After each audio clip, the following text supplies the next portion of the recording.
En dan zou je eruit moeten, jochie. Als je uit je tunnel wil om die bal te pakken. Dan moet je eruit.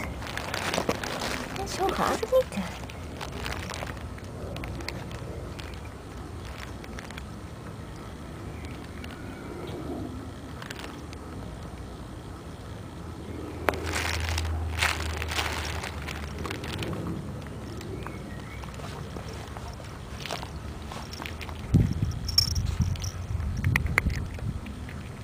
Nou, je hebt dus beet.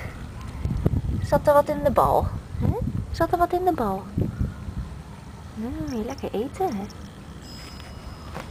Dan kijken of er nog misschien wat in zit voor je. Hè? Zo.